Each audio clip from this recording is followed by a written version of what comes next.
Salam kerahiman. Hari ini 11 Maret kita akan baca dari 1142, 1148. Tetap ya bicara tentang belas kasih. Dalam nama Bapa dan Putra dan Roh Kudus. Amin. 1142. 4 Juni. Hari ini adalah pesta hati Yesus yang Maha Kudus. Dalam Misa Kudus, aku dianugerahi pengenalan tentang hati Yesus, tentang hakikat api cinta yang mengobarkan hati Yesus, dan tentang hati Yesus sebagai suatu lautan kerahiman. Kemudian, aku mendengar suatu suara. Hai Rasul kerahimanku, beritakanlah kepada seluruh dunia kerahimanku yang tak terhingga. Jangan berkecil hati karena kesulitan-kesulitan yang engkau hadapi dalam memberitakan kerahimanku. Kesulitan-kesulitan yang menyebabkan hatimu sedemikian pedih ini memang diperlukan sebagai sarana pengudusanmu dan sebagai bukti bahwa karya ini adalah karyaku.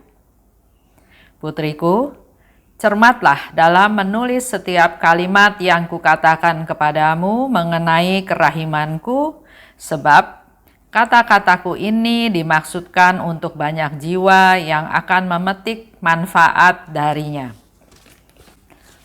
1148 20 Juni 1937. Kita paling menyerupai Allah ketika kita mengampuni sesama kita. Allah adalah kasih, kebaikan, dan kerahiman. Setiap jiwa, khususnya jiwa setiap religius, hendaknya memancarkan kerahimanku. Hatiku melimpahkan kemurahan dan kerahiman kepada semua orang. Hati mempelaiku harus menyerupai hatiku. Dari hatinya harus membual suatu mata air kerahimanku bagi jiwa-jiwa. Kalau tidak, aku tidak akan mengakui dia. Kita akan baca bersama-sama ya.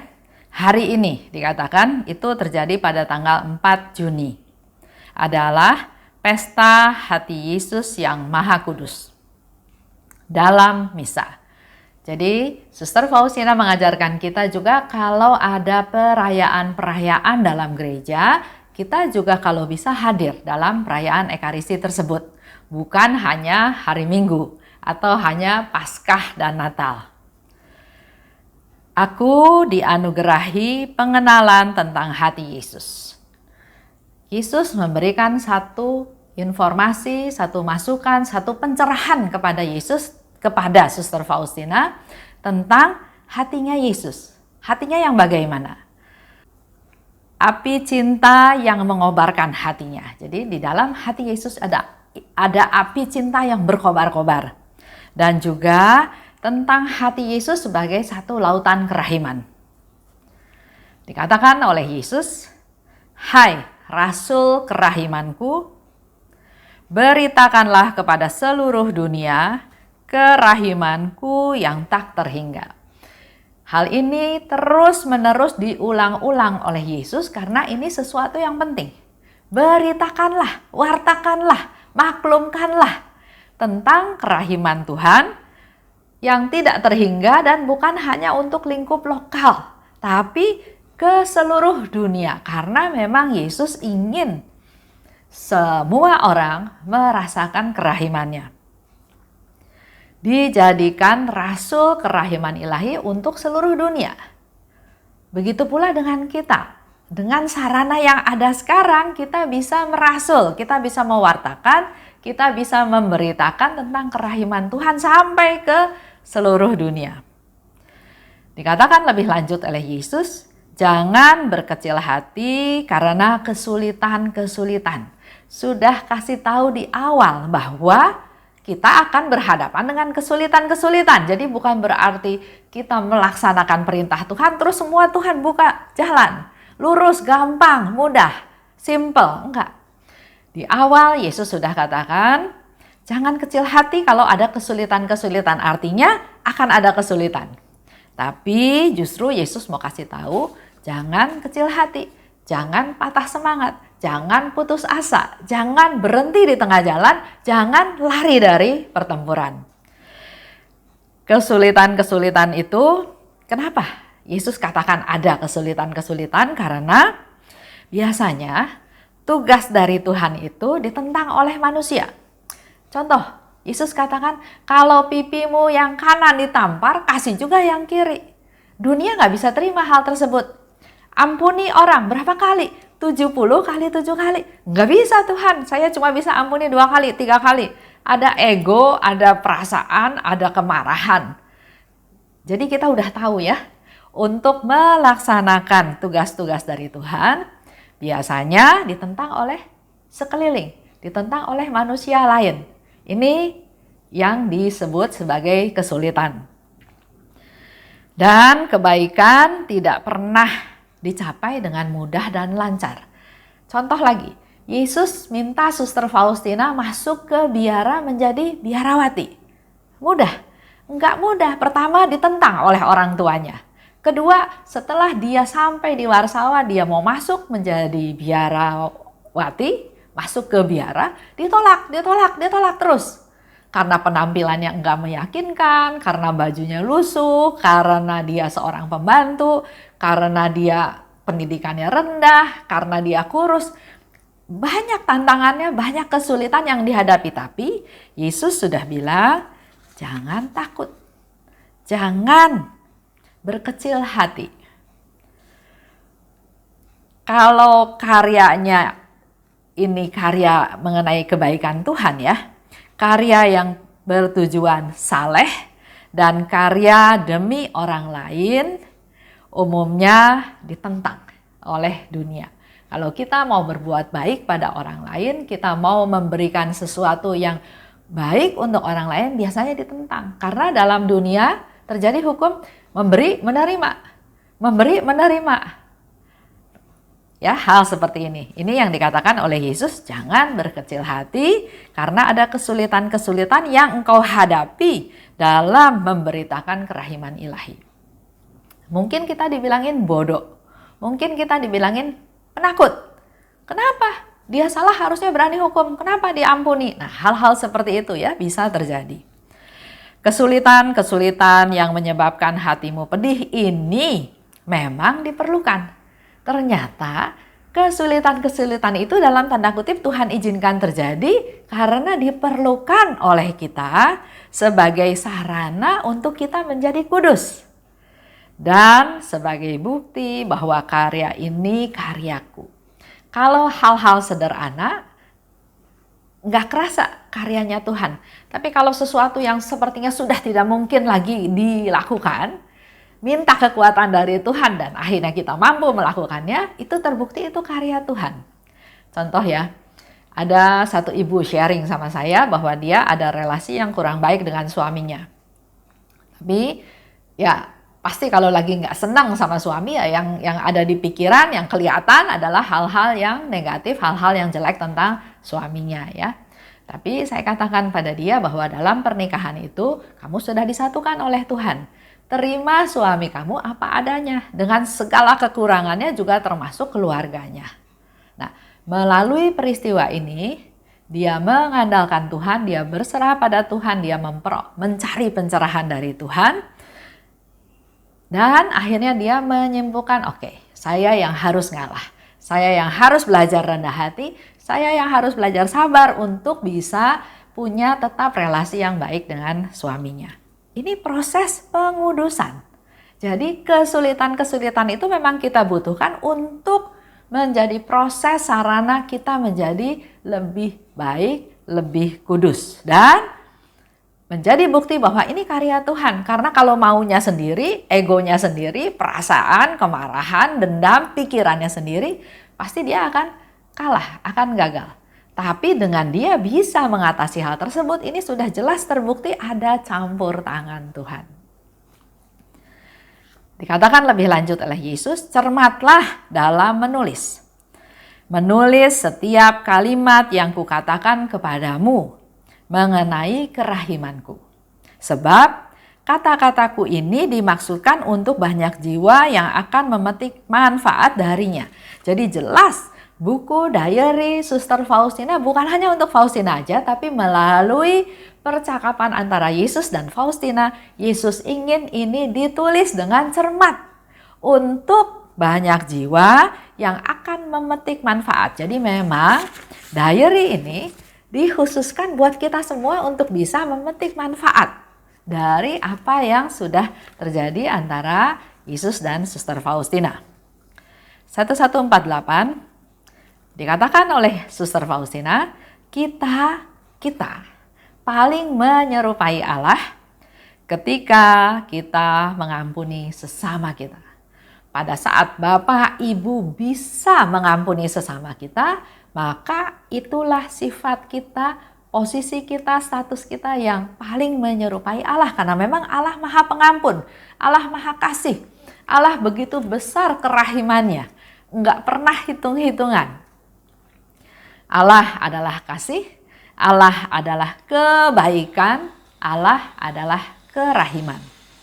Jadi setiap jiwa, khususnya jiwa setiap religius, ini yang dikatakan oleh Yesus dengan serius kepada Suster Faustina. Setiap jiwa, khususnya jiwa religius, kita langsung ingat para imam, kaum biarawan, biarawati, uskup, kardinal, bahkan juga Bapak Paus. Hendaknya memancarkan kerahimanku. Itu yang menjadi harapannya Yesus.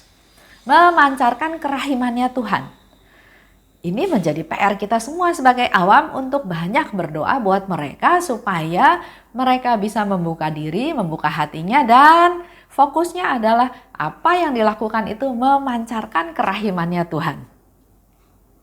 Hatiku melimpahkan kemurahan dan kerahiman pada semua orang. Pada kita juga Tuhan memberikan kemurahan dan kerahiman. Hati mempelaiku harus menyerupai hatiku. Dari hatinya harus membual mata air kerahiman bagi jiwa-jiwa.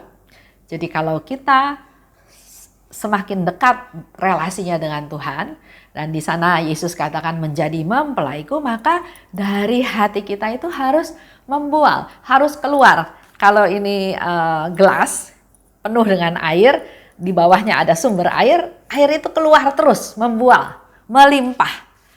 Itu yang diharapkan oleh Yesus sebagai mata air kerahiman bagi jiwa-jiwa. Jadi yang keluar dari hati kita itu adalah hanya kerahiman, bukan hal yang lain, dan itu diperuntukkan bagi jiwa-jiwa. Kalau tidak, ini yang Yesus katakan, aku tidak akan mengakui dia. Kalau kita enggak lakukan itu, maka Yesus katakan dia enggak akan mengakui orang tersebut. Kayak di firman Tuhan ya, dia bilang, Tuhan, saya kan dalam hidup saya selalu menyebut engkau, Tuhan, Tuhan. Saya berdoa padamu, saya khotbah, saya cerita tentang engkau. Yesus bilang, siapa kamu, saya nggak kenal. Jangan sampai terjadi hal seperti itu. Ya. Dikatakan oleh Yesus bagi jiwa-jiwa. Siapa aja yang dimaksud? Ya. Semuanya. Dan kalau kita mau lebih jelas jiwa-jiwa mana aja, kita tahu dalam novena kerahiman ilahi. Yesus sudah membagi jiwa-jiwa itu dalam kelompok-kelompok tertentu sebanyak 9 kelompok. Jiwa orang berdosa, jiwa kaum religius, jiwa orang-orang yang saleh dan setia, jiwa yang belum kenal Tuhan, jiwa orang tersesat, jiwa orang yang rendah hati, orang yang suam-suam kuku, orang yang ada di purgatorium, orang yang memuliakan kerahiman Tuhan secara khusus. Jadi sudah ada kelompok-kelompoknya. Nah itu mari kita doakan mereka-mereka semua, dan karena mereka-mereka semua butuh kerahiman Tuhan. Apa yang terjadi kalau manusia kita menyerupai Allah? Tadi disebutkan di awal oleh Suster Faustina, kalau kita mengampuni sesama kita.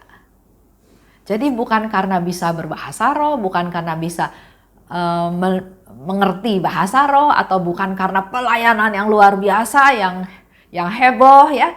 Tapi Dikatakan oleh Suster Faustina, kita menyerupai Allah kalau kita bisa mengampuni sesama kita. Maka dia akan jadi mempelainya Tuhan, yang terus menerus merindukan untuk terus bersatu dengan Tuhan. Dan karena bersatu dengan Tuhan, otomatis kita bisa menjadi mata air kerahiman buat orang-orang di sekeliling kita. Tindakan yang paling kecil dari mempelaiku memiliki makna yang tiada tara. Itu ada di 5:34. Disebutkan oleh Yesus, kalau engkau menjadi mempelaiku, tindakan yang paling kecil pun akan punya makna yang luar biasa, yang selalu memancarkan belas kasih. Untuk hari ini, saya mau ajak Bapak Ibu untuk mari berlomba untuk jadi mempelainya. Dengan kita lakukan perbuatan belas kasih, yaitu mengampuni sesama kita. Coba kita refleksi, ada nggak orang-orang yang sampai hari ini belum kita ampuni? Coba diingat-ingat, dilihat lagi file kita, masa lalu kita.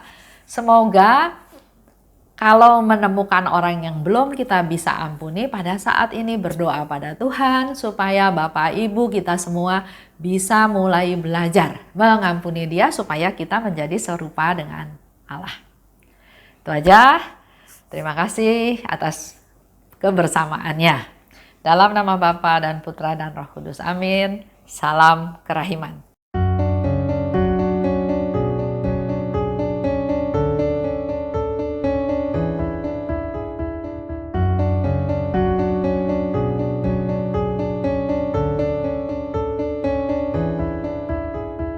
Mengapa engkau membiarkan banyak dosa dan kejahatan? Mengapa engkau tidak menghukumnya? Ternyata engkau masih memberi kesempatan. Dia memperpanjang masa kerahiman. Celakalah mereka yang tak menyadari. Tulis dan wartakan kerahimannya. Mohon rahmat bagi mereka yang berdosa. Ya Yesus, terima kasih atas semua kesempatan yang Engkau beri. Ya Yesus, ampunilah atas semua dosa yang terjadi.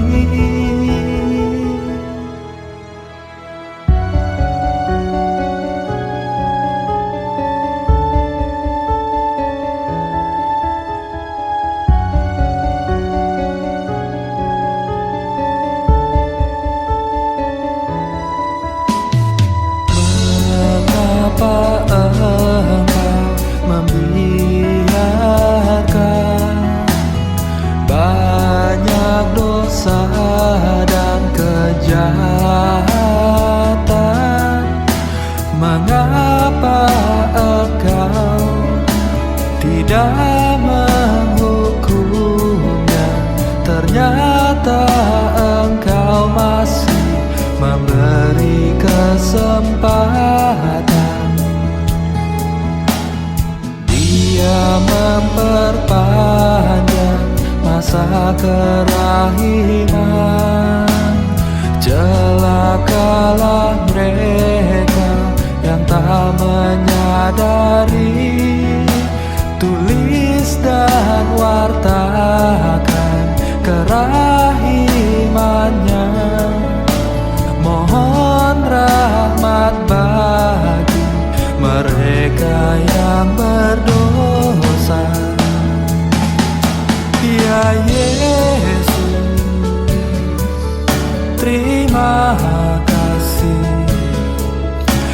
atas semua kesempatan yang Engkau beri. Ya Yesus, ampunilah atas semua dosa yang terjadi. Ya Yesus, terima kasih atas semua kesempatan yang Engkau beri.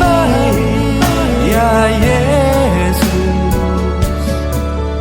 ampunilah atas semua dosa yang terjadi.